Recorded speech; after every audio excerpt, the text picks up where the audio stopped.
السلام علیکم ورحمۃ اللہ وبرکاتہ۔ کیسے ہیں آپ سب؟ امید ہے انشاءاللہ اچھے ہوں گے۔ الحمدللہ میں بھی بہت اچھی ہوں، اور اب تک میں اس بک کی 7 ریڈنگ اپلوڈ کر چکی ہوں۔ الحمدللہ میں نے جو امید نہیں کی تھی اس سے تو زیادہ ہے الحمدللہ کہ لوگ مجھے سن رہے ہیں، اور یعنی کہ اچھی کتابیں پسند کرنے والے ابھی بھی موجود ہیں الحمدللہ۔ تو 7 پارٹ اس کے اپلوڈ کر دیے میں نے، تو آج میں 8 کا جو ریڈنگ ہے وہ اسٹارٹ کر رہی ہوں۔ اللہ تعالیٰ ایسے ہی مجھے بنائے رکھے اور آپ لوگوں کو بھی، آمین۔ بسم اللہ الرحمن الرحیم۔ تو 12 سنہرے اصول جو تھے اس کو شارٹ میں ڈیفائن کر کے لاسٹ ریڈنگ میں بتایا تھا۔ اب جو ہے پوائنٹ وائز دیے ہوئے ہیں 12 کے 12 الگ الگ کر کے، اس کو اچھے سے ڈیٹیل میں بتایا ہے آگے۔ بسم اللہ الرحمن الرحیم۔ بچہ کی تربیت کے 12 سنہرے اصول۔ اصول نمبر 1، بچے کے لیے دعا کا اہتمام۔ آدمی کی نظر عام طور پر اس طرف جاتی ہے کہ میں یہ کروں گا، میں وہ کروں گا، یا یہ کروں گی، وہ کروں گی۔ یہ بات ذہن میں رکھیں کہ انسان کاموں کے کرنے کے لیے جو اسباب بھی اختیار کرتا ہے، دعا ان تمام میں سے بہترین سبب ہوتی ہے۔ دعا جو ہے وہ ان تمام میں سے بہترین سبب ہوتی ہے۔ اس میں ایک ورڈ ٹائپ نہیں ہے۔ اس لیے پہلا قدم یہ ہے کہ ماں باپ اولاد کے لیے دعا کریں، اے اللہ ہمارے بچوں کو نیک بنا دیجیے۔ نمازوں کے بعد دعا کریں، تہجد کے بعد دعا کریں، تلاوت قرآن مجید کے بعد دعا کریں۔ دعا کبھی رائے گا نہیں جاتی۔ ہم نے دیکھا ہے کہ ماں کی دعائیں بالآخر رنگ لایا کرتی ہیں۔ بڑے بڑے فاسق و فاجر قسم کے بچے ماں باپ کی دعاؤں کی وجہ سے بالآخر ان نیکوکار اور پرہیزگار بن جاتے ہیں۔ بہت سی خوش قسمت مائیں ایسی بھی ہوتی ہیں جو تہجد کے وقت اٹھ کر اللہ کے حضور دامن پھیلاتی ہیں اور بچوں کے لیے دعائیں کرتی ہیں۔ میری والدہ کی دعا۔ اس عاجز کو بچپن کی بات یاد ہے، یعنی کہ مولانا پیر ذوالفقار نقشبندی صاحب اپنے بچپن کا واقعہ یہاں بتا رہے ہیں۔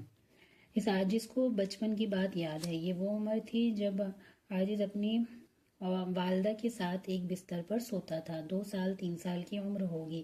رات میں کئی مرتبہ آنکھ کھلتی تو یہ عاجز دیکھتا کہ والدہ بستر پر نہیں ہے۔ میں اٹھ کر بیٹھ جاتا تو عموماً یہی دیکھتا کہ والدہ صاحبہ نے سرہانے کی طرف مصلی بچھایا ہوا ہے، وہ اس کے اوپر تہجد کی نماز پڑھ رہی ہوتی تھی۔ ان کی عادت یہ تھی کہ نماز مکمل کرنے کے بعد وہ اونچی آواز سے جوہر کے ساتھ دعا مانگتی تھی، اور اپنی اولاد میں سے ہر بیٹے اور بیٹی کا نام لے کر ان کے لیے دعا کرتی تھی۔ بہت سی مرتبہ ایسا ہوتا کہ عاجز جب والدہ کو دعا مانگتے دیکھتا تو انتظار کرتا کہ میرا نام کب آئے گا، حالانکہ میں چھوٹا تھا، پتہ نہیں تھا کہ والدہ کون سی دعا مانگ رہی ہیں اور اس سے کیا ہوتا ہے۔ صرف اتنی سمجھ تھی کہ بڑے بھائیوں اور بہنوں کے نام لیے جا رہے ہیں، اب ایک وقت آئے گا کہ میرا بھی نام لیا جائے گا۔ اور جب والدہ آخر میں اس عاجز کا نام لے کر دعائیں مانگتی تو یہ عاجز اپنا نام سن کر آرام اور چین سے سو جاتا تھا۔ آج یہ احساس ہوتا ہے کہ شاید والدہ کی وہ دعائیں ہی ہیں جنہوں نے اس عاجزہ کی جہالت پر پردہ ڈالا ہوا ہے۔ تو ماں باپ کی دعائیں اولاد کو نیک بخت بنا دیتی ہیں۔ ماں کی دعا جنت کی ہوا۔ آپ نے حسن بصری رحمۃ اللہ علیہ کی شاگردہ کا واقعہ سنا ہوگا۔ وہ آپ کی مجالس میں آتی تھی، نیکوکار تھی، بیوہ ہو گئی، ایک ہی بیٹا تھا۔ وہ بچہ جب جوان ہوا اور اس کو باہر کی ہوا لگی تو بگڑ گیا۔ اب ماں بیچاری تو گھر میں ہی دیکھ سکتی ہیں، باہر کے معاملات کو تو ماں نہیں دیکھ سکتی۔ وہ بچے کو بہت سمجھاتی مگر اس بچے کے کان پر جوں بھی نہیں رینگتی تھی۔ بڑی دعائیں کرواتی تھی، حسن بصری رحمۃ اللہ علیہ کے پاس لے کر آتی، وہ بھی سمجھاتے، مگر بچہ تو برائی میں ایسے ملوث ہوا کہ وہ نیکی کی طرف آتا ہی نہیں تھا، حتیٰ کہ حضرت حسن بصری رحمۃ اللہ علیہ کے دل میں بھی مایوسی کی سی کیفیت ہو گئی تھی۔ اسی حال میں کئی سال گزر گئے، اس کی صحت بھی خراب ہو گئی اور وہ بیمار ہو گیا۔ کوئی سیریس بیماری تھی۔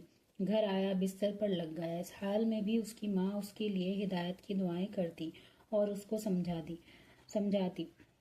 حتیٰ کہ بچے کو ایسا محسوس ہوا کہ اس کی موت کا وقت قریب ہے۔ ماں نے اس کو پھر سمجھایا کہ بیٹے ابھی بھی تم نیکی کی نیت کر لو، نیک بن جاؤ، توبہ کرو گناہوں سے۔ تو بچے نے کہا کہ اچھا میں توبہ کرنا چاہتا ہوں، مجھے حسن بصری رحمۃ اللہ علیہ کے پاس لے کر جائیں، میں توبہ کروں گا۔ اس نے کہا کہ بیٹے میں تو اٹھا کے نہیں لے جا سکتی ہوں، تم بڑے ہو، اچھا میں حضرت سے گزارش کرتی ہوں کہ وہ آئے اور تمہیں توبہ کروائیں۔ وہ شاگردہ حسن بصری رحمۃ اللہ علیہ کے پاس آئیں، عرض کیا حضرت میرا بیٹا توبہ کرنا چاہتا ہے، آپ تشریف لائیں، توبہ کروا دیجئے۔ حضرت اس وقت آرام کرنا چاہتے تھے، ظہر کے بعد کا وقت تھا اور اس کے بعد ان کو درس قرآن دینا تھا، اور اگر آرام نہ کریں تو درس قرآن اچھی طرح نہ دے پاتے۔ تو انہوں نے سمجھا کہ اس بچے نے کئی مرتبہ بات سنی اور نہیں مانی، اب بھی یہ اسی طرح میرا وقت ضائع کرے گا۔ تو انہوں نے کہہ دیا کہ آپ جائیں، میں اس بچے کے پیچھے اپنے وقت کو ضائع نہیں کر سکتا۔ ماں واپس آ گئی، اس نے بچے کو بتایا کہ تم نے ان کا اتنا دل دکھایا ہوا ہے کہ وہ کہتے ہیں کہ میں اس کے پیچھے اپنا وقت نہیں ضائع کر سکتا۔ بچے کے دل پر چوٹ لگی کہ میں اتنا برا ہوں کہ وقت کا ایک ولی میری خاطر چند منٹ بھی فارغ نہیں کرنا چاہتا۔ اب اس کا ٹوٹا ہوا دل اللہ کی طرف رجوع ہوا اور اس نے اللہ سے دعا مانگی کہ یا اللہ تو ہی میری توبہ کو قبول فرما لے، میرے گناہوں کو معاف کر دے۔ اور اس کے بعد اس نے اپنی والدہ سے کہا کہ امی جب میں مر جاؤں تو ایک تو مجھے گھر میں دفن کرنا، کہ قبرستان میں دفن کرو گی تو قبرستان کے دوسرے مردوں کو میری وجہ سے تکلیف پہنچے گی، اور دوسرا یہ کہ جب میں مر جاؤں تو میرے گلے میں اپنا دوپٹہ ڈال کر میری لاش کو گھسیٹنا، اس لیے کہ جب کتا مر جاتا ہے تو اس کی لاش کو گھسیٹا جاتا ہے۔ اس بچے کے عاجزی بھرے الفاظ اللہ کے حضور پسند آ گئے۔ ابھی بچے نے کلمہ پڑھا تھا، آنکھیں بند ہوئی تھیں کہ تھوڑی دیر بعد دروازہ کھٹکھٹایا گیا۔ وہ عورت دروازے کے قریب آئی، پوچھا کون؟ جواب ملا حسن بصری رحمۃ اللہ علیہ۔ کہنے لگی حضرت آپ کیسے تشریف لے آئے؟ فرمایا کہ میں سو گیا تھا اور خواب میں مجھے اشارہ ہوا کہ حسن تو میرا کیسا ولی ہے کہ میرے ایک ولی کا جنازہ پڑھنے سے انکار کرتا ہے۔ میں آپ کے بیٹے کا جنازہ پڑھنے کے لیے حاضر ہوا ہوں، بس یاد رکھیے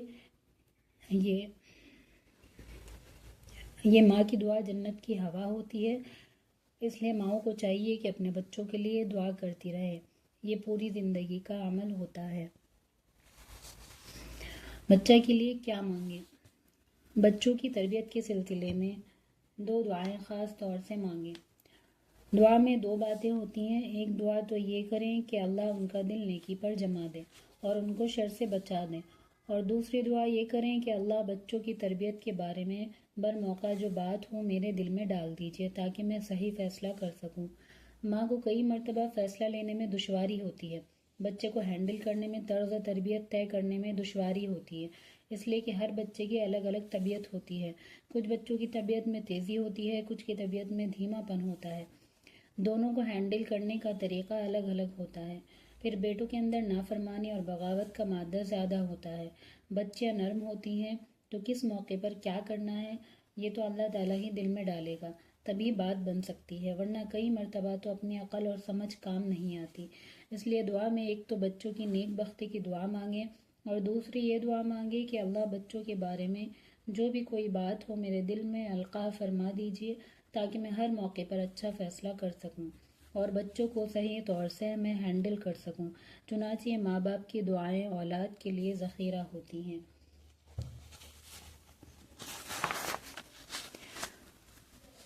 وہ تین جن کے لیے نبی نے دعائیں کی۔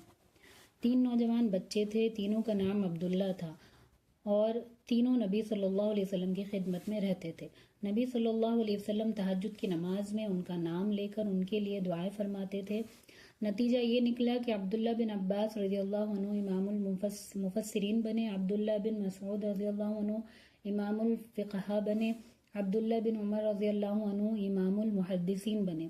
اس لیے دعائیں تمام اسباب میں بہترین سبب ہے، یہ رائے گاہ نہیں جاتی۔